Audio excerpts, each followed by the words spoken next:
The Prophet Muhammad, peace and blessings be upon him, sent his followers to the four corners of the earth.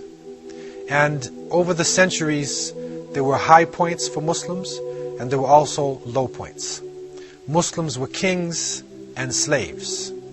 And in all different aspects of life, in different levels of testing, Muslims who practiced their faith were able to come to the surface, as followers of the greatest prophet who ever lived.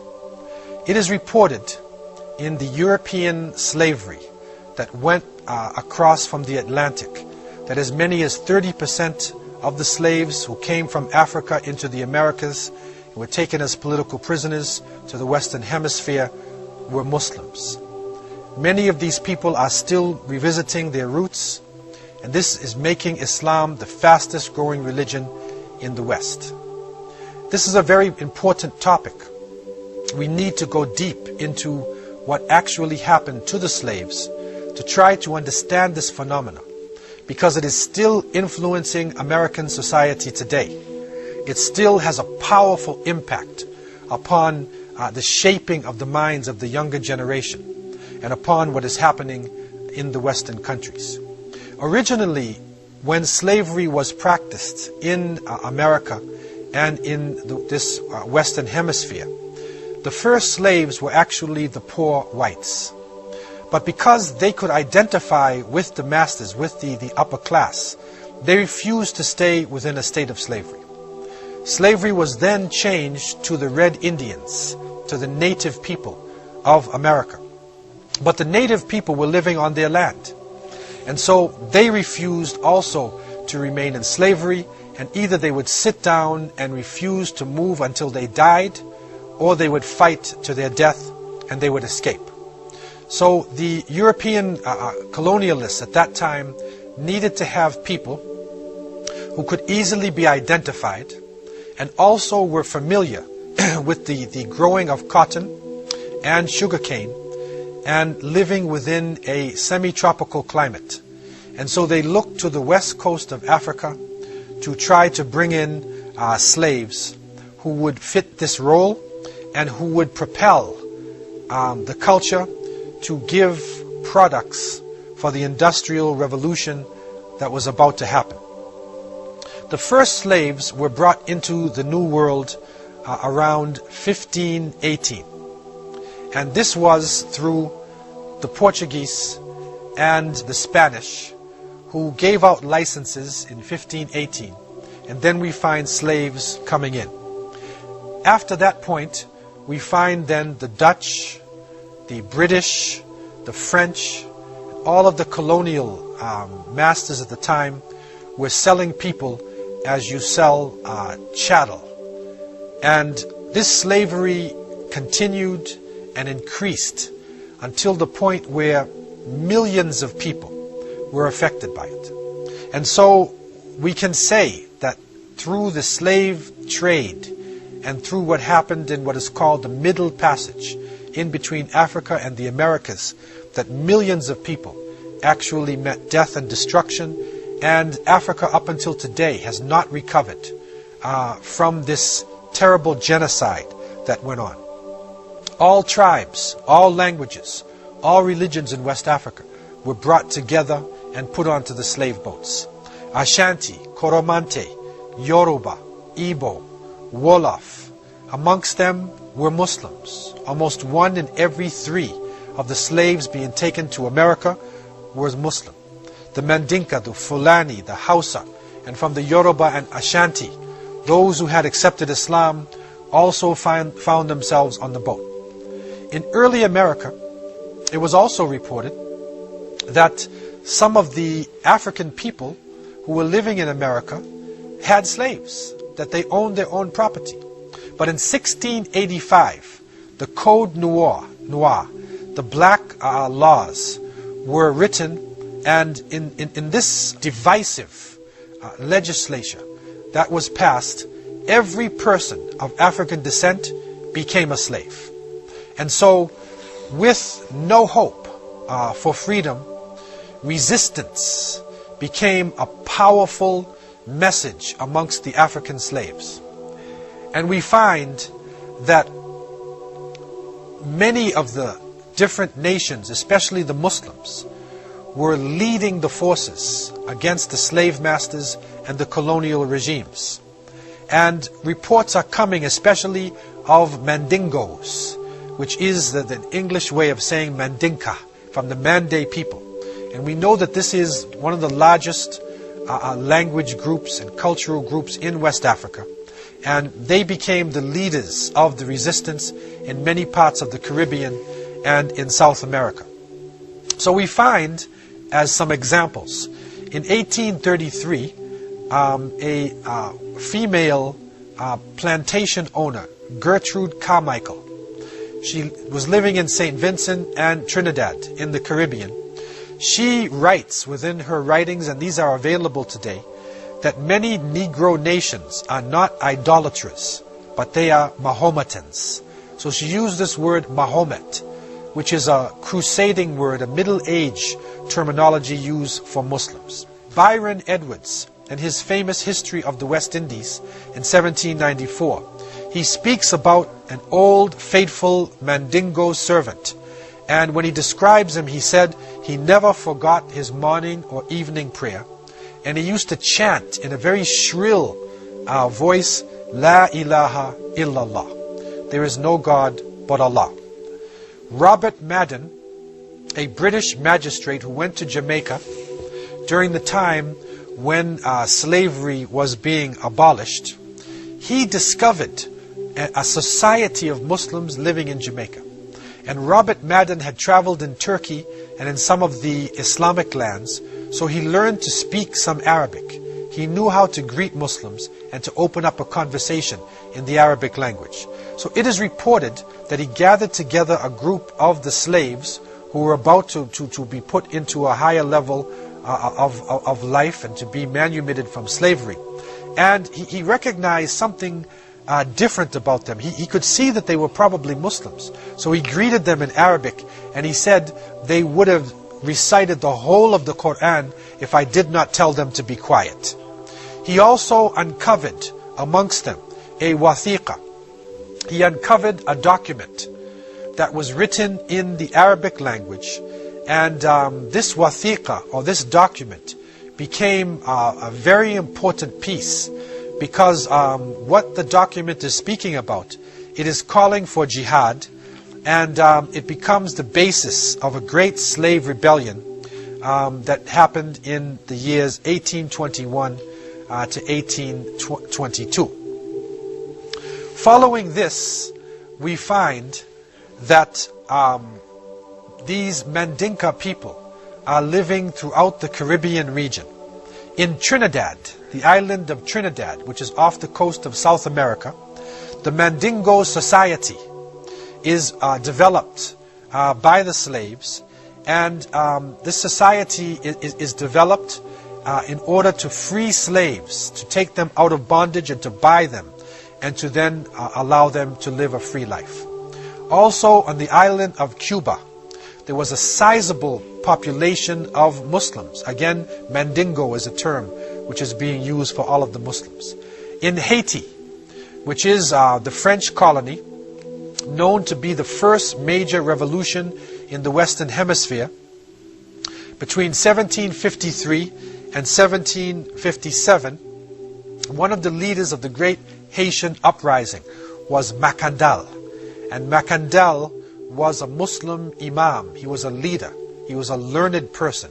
And he was part of the great revolution of Toussaint Louverture that happened in Haiti. In Suriname, which was the most dangerous colony of the Dutch in that region, and Suriname is what they call today also Dutch Guyana. So it falls in South America. The great revolt against the Dutch slave masters was being led by a general called Arabi, and his lieutenant was called Zamzam, like Zamzam water that we drink in Meccatul Mukarramah. So we find Arabic names being used by people throughout the region. In the Bahamas, who are so famous today for the beautiful beaches, you find on the island of Exuma, you find writings that show a large population of people. And the writings show that these were followers of Mahomet. Now, we know that this is a middle-age crusading term that is being used to describe Muslims. So what they were actually saying is that on the island of Exuma, this large portion of the population were Muslims living in the Bahamas. And so documentation like this is coming to the surface all over the Caribbean region. It is found in South America, in Central America, that shows a strong presence of Muslims within this region. And that not only were they part of the societies, but they were the leaders in resistance. Islam gave them a strong identity.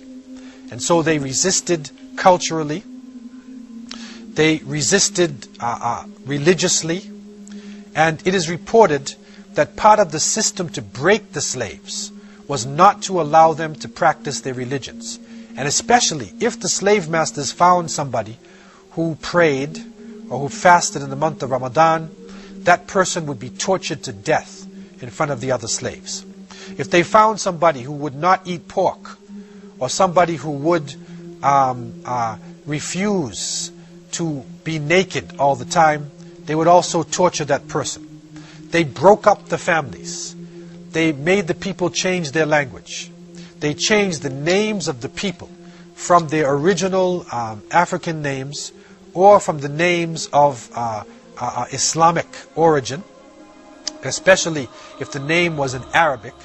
They made the people change their name, and by this they were able to water down the culture and to dissolve Islam into a large slave population. But the seeds of resistance remained in the people, and it is through these seeds that we are seeing people on these islands and these regions accepting Islam in the 21st century. It is reported by historians that the slavery period in America was one of the most brutal periods in the history of this planet. Millions of people died on the shores of Africa, in the Middle Passage, and in the Americas, in the brutal serfdom, the brutal ball and chain slavery that we find all throughout this region. And because of this brutality, and because of the lack of hope, people naturally resist. And stories of resistance are written in histories, in oral cultures, and we find that African slaves resisted right from the shores of Africa. When they knew that they were being taken away from their families, that they resisted, and they would jump off the boats. They would struggle with everything that they had. Also, we find that in the Middle Passage itself, we find that boats were taken over by the slaves, and the Amistad boat, the famous, well-documented boat, has come into popular literature and understanding. And this Amistad is an example of resistance of the slaves. And so this struggle continued right into the Americas. Muslims resisted in Jamaica, in Trinidad, in St. Vincent, in all regions within the Caribbean basin, in Central America, in the United States. There were different forms of slave revolts. There was in America Nat Turner, Denmark Vesey. There were so many different ways to resist. It is reported also a woman, Harriet Tubman, developed the Underground Railroad, where she enabled Muslims or African people to flee from the South into Canada. And so this became one of the greatest African resistance in the West. What concerns us here is to bring out an aspect of this resistance that in the past has been overlooked. And that is the presence of Muslims. It is now recognized that over 30% of the slaves brought to the Americas were Muslims. Now we are seeing documentation coming to the surface. We are seeing that Muslims maintained their culture of writing Arabic, that they maintained the ability to express the Quran, to express their Islamic culture, even though they were in a state of slavery. one of the most well-documented resistances that happened in the West was the case of Brazil. Brazil was a Portuguese colony that was developed in the early part of the slavery period, and it was known for its high production in sugarcane. From 1540 to 1570, the Indians, the native people of Brazil, were used in order to deal with the sugarcane, but they couldn't handle the pressure, and this was their original land. So they refused to submit, and either would die on the plantation or they would escape. And so Africans were brought from the Senegambia region, from Benin, coming down from Nigeria and that part of West Africa, and also from Angola. From the Senegambia region, there came the Wolof, the Mandinka, who had the very strong traditions within Islam, where you had great mujahideen, great strugglers in West Africa. Also from Benin, there were Hausa slaves, there were Ashanti, and there were Yoruba. And a sizable number of the Brazilian slaves also were in a state of Islam. They were described by the Portuguese as exceedingly spirited and resolute. They were also described as the most intelligent element amongst the imported Africans, because many of them could read and write the Arabic language. So amongst the slaves that came to Brazil, and this is a special phenomena that happened in Brazil, and we don't find it like this anywhere else in the Americas. There were a number of imams and teachers called malams amongst the slaves. And so they were able to unite the tribes, and they were able to actually concentrate themselves into Islamic communities. The main section of the Muslim population in Brazil was a province called Bahia. And in the Bahia section, the Muslims were well known for their personalities and the way that they conducted themselves. It is said that the Muslims would get up early in the morning, they would go to bed early, they lived a quiet life, they were very reserved in their conversations, they lowered their gaze, restrained their glances, they did not lie, they did not drink alcohol, they practiced polygamy, they had more than one wife. But one interesting aspect about the Muslims there, and it shows the strength of the imams, they did not allow the men to beat their wives. And so from that a culture develops, a culture of justice develops, and the women within the Islamic community of Brazil were powerful also and involved in the struggle. The imams and the malams, the teachers, were able to carry out the different Islamic rituals. They carried on the ceremonies of birth, of marriage, of janazah. They developed an independent system of thinking. And from this independent thinking, a type of collective leadership developed. And this leadership had the concept of Amir, where the masses of the Muslims related to their leader and were prepared to do anything if it was commanded by their leader in the name of Allah subhanahu wa ta'ala. And so in May 27th, 1807, the first revolt took place in Bahia. It was a powerful revolt, and the intention of this revolt was to kill the masters, poison the water system, and to return to Africa. But unfortunately, spies, weak-minded hypocrites, munafiqeen, in the ranks of the Muslims, gave the information over to the authorities, and the government then waited for the revolt, and just before it was about to take place, they suppressed it, and they killed the leaders. But they took some of the people who were involved in it, and they put them on boats, and they sent them back to Africa. The second major revolt was in 1814, between 1814 to 1816. This was a spontaneous revolt.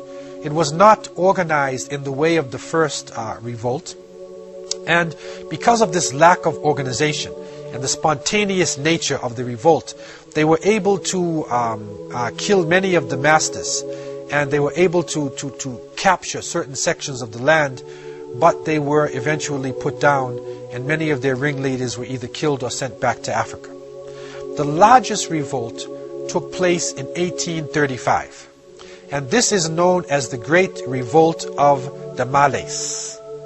What is important to understand is that this revolt was led by Muslim scholars, and there were 10 Muslim scholars in particular who gathered together and who wrote different documents.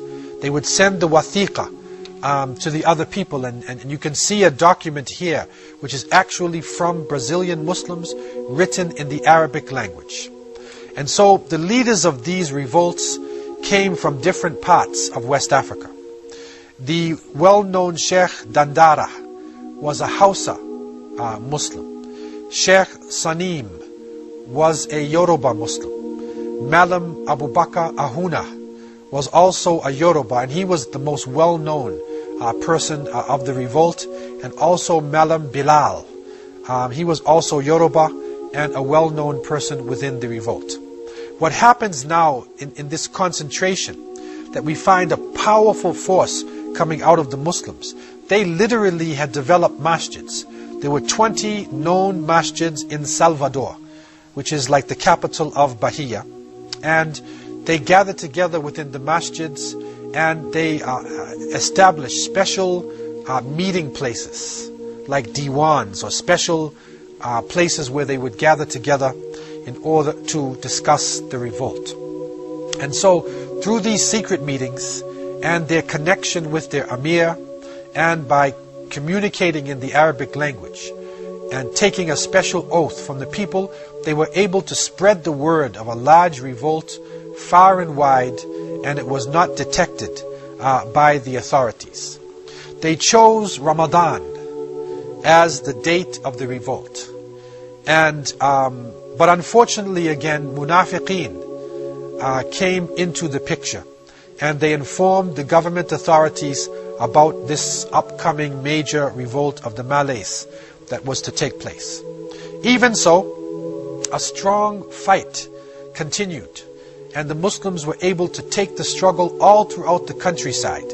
They were able to conquer certain sections within Salvador, but because of the technology, the weapons, and the organization of the Portuguese army, the revolt was actually eventually put down, and a mass deportation happened, where many of the leaders and many of the people involved in the revolt, instead of just being killed, they were put on boats and they were sent back to West Africa. And it is interesting today that in Lagos, in Nigeria, you can pray in a Brazilian masjid. So you can make your salat in a mosque that was built by Brazilian Muslims who were captured, struggled for their independence, and eventually returned to West Africa, and they built masjids within a major West African city. What this revolt showed was the fact that even under the most difficult circumstances, Islam was able to unite different tribal groupings. It also showed the spirit of struggle that Muslims were maintaining, especially those who were reading directly into the Book of Allah and following the Sunnah traditions of the Prophet Muhammad, peace and blessings be upon him. These revolts that are happening in the early part of the 19th century, the ones that are happening in the 1814 and then going up to 1835, they coincide with the great Hausa Fulani revolutions that were going on in West Africa.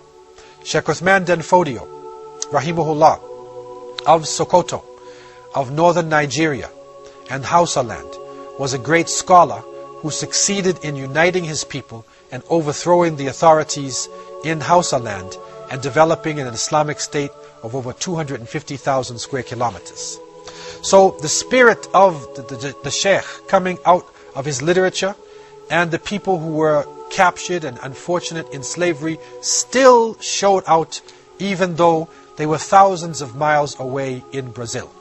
And so today when you see a Brazilian and you see the spirit that they have, and the young people are watching the Brazilians in soccer and they see the strong spirit, recognize that a good percentage of Brazil are Muslims, and there are hundreds of people who are coming into Islam today in Brazil. I leave you with this new gem of wisdom that has come forward from the untold stories of history. Assalamu alaikum wa rahmatullahi wa barakatuh.